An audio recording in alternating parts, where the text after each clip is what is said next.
Pemirsa, terima kasih Anda masih bersama Kominfo Newsroom. Kita ke informasi selanjutnya. Kementerian Komunikasi dan Informatika menghadirkan layanan Media Center Presidensi G20 Indonesia. Upaya ini dilakukan untuk memperkuat penyebarluasan informasi kepada publik seputar rangkaian Forum G20 dan Presidensi G20 Indonesia. Direktur Jenderal Informasi dan Komunikasi Publik Usman Kansong memastikan penggunaan media sosial sebagai salah satu upaya untuk menginformasikan terkait agenda G20. Sementara itu, selaku staf ahli utama kantor Presiden, Widiarsi Agustina menyatakan pihaknya sedang menyusun persiapan penunjukan penyelenggara TV Pool sebagai host broadcast resmi G20.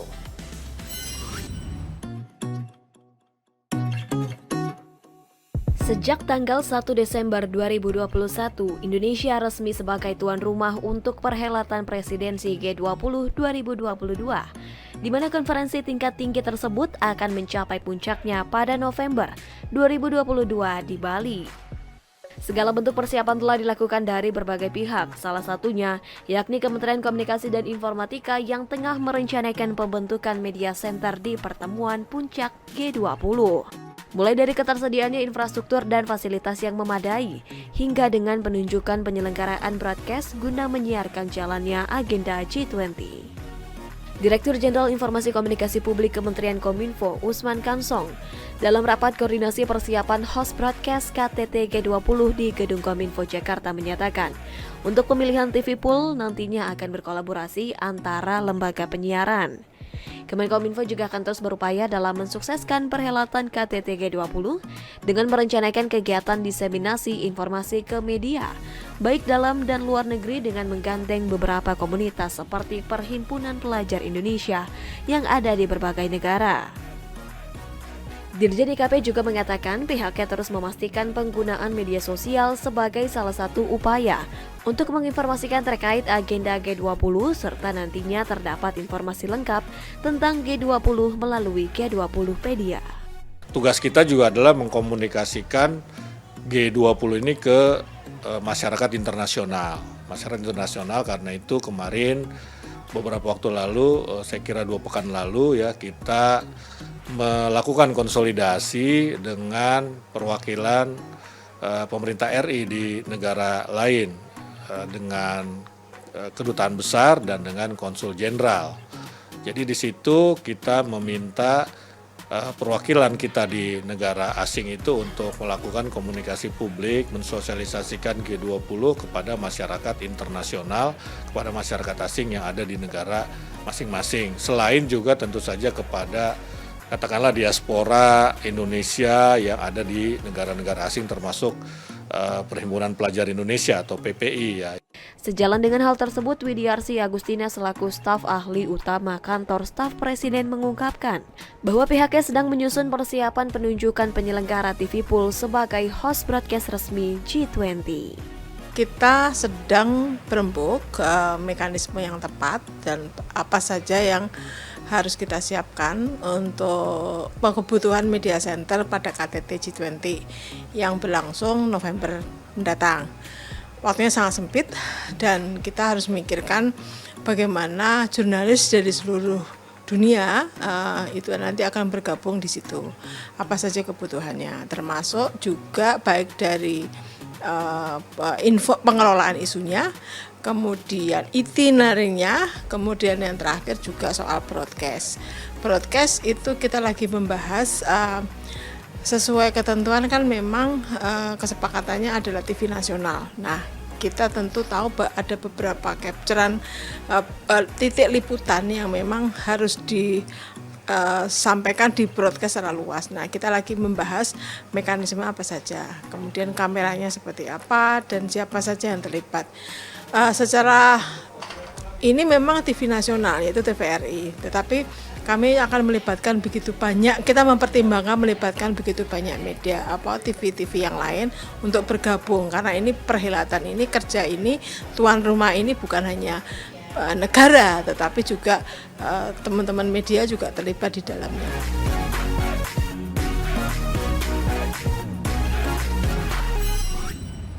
Terkait pernyataan Aliansi Penyelenggaraan Pendidikan Indonesia yang menyebut Presiden Joko Widodo tidak mengetahui mengenai proses rancangan Undang-Undang Sistem Pendidikan Nasional, Menteri Sekretaris Negara Pratikno menyatakan bahwa belum saatnya dilakukan pembahasan mengenai substansi rancangan Undang-Undang Sistem Pendidikan Nasional, sehingga hal ini belum diketahui Presiden Joko Widodo.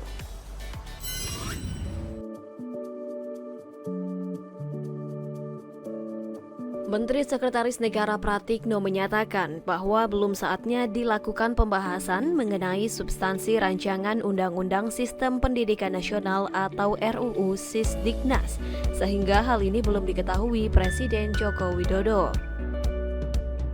Penjelasan tersebut disampaikan Mensesnek menanggapi pernyataan kalangan penyelenggara pendidikan berbasis masyarakat yang tergabung dalam Aliansi Penyelenggara Pendidikan Indonesia atau APPI usai beraudiensi dengan Presiden Jokowi di Istana Merdeka. Saat itu APPI mengadukan kepada Presiden Jokowi mengenai proses perubahan Undang-Undang Sisdiknas dan Presiden Jokowi berjanji akan memanggil Mendikbudristek Nadiem Makarim untuk meminta penjelasan terkait permasalahan ini. Menurut Mensesnek, Kementerian Pendidikan, Kebudayaan, dan Ristek saat ini tengah mempersiapkan naskah akademik dan juga draft RUU untuk diajukan ke Badan Legislatif DPR agar bisa masuk ke dalam shortlist Prolegnas Prioritas tahun 2022. Iya begini ya, pembahasan tentang substansi RUU Sisdiknas itu memang belum waktunya sampai ke Presiden. Karena revisi Undang-Undang Sisdiknas itu masih masuk dalam long list daftar panjang Prolegnas tahun 2019 tahun 2024. Jadi Kemendikbudristek itu sedang mempersiapkan naskah akademik dan juga draft RUU untuk diajukan ke Balik DPR agar bisa masuk ke dalam shortlist Prolegnas Prioritas tahun 2022. Itulah naskah yang sekarang ini beredar dan dibahas oleh APPI kemarin. Jadi proses revisi Undang-Undang Sisdiknas ini masih sangat-sangat awal, tahapannya masih sangat panjang, dan memang belum waktunya sampai ke Bapak Presiden. Dalam waktu dekat ini kami akan jadwalkan agar para menteri melaporkan substansinya ke Pak Presiden.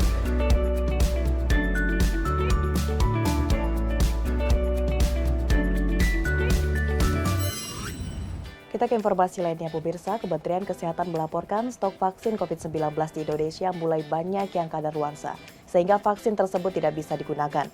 Menkes Budi Gunadisadikin menjelaskan vaksin kadaluarsa itu sebagian berasal dari hibah negara-negara lain yang batas kadaluarsanya sudah dekat.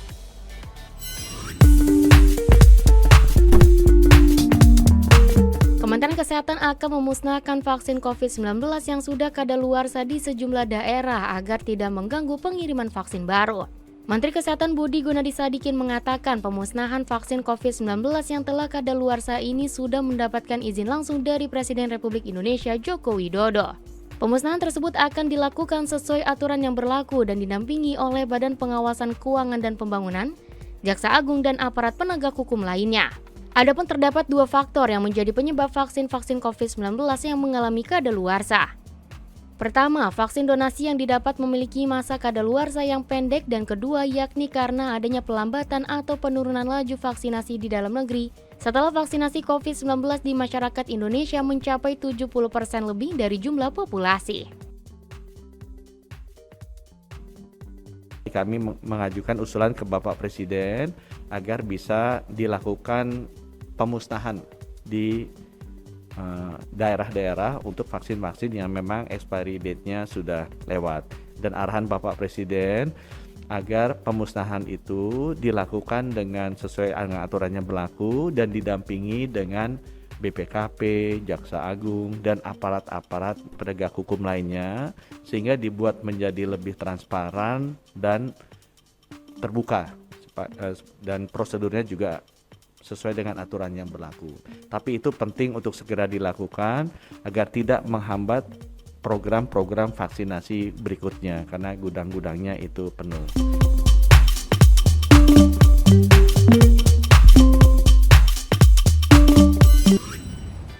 Pemirsa, usai jeda kami akan kembali dengan informasi GPDRR ke-7, tonggak bersejarah kerjasama pengurangan risiko bencana. Sesaat lagi.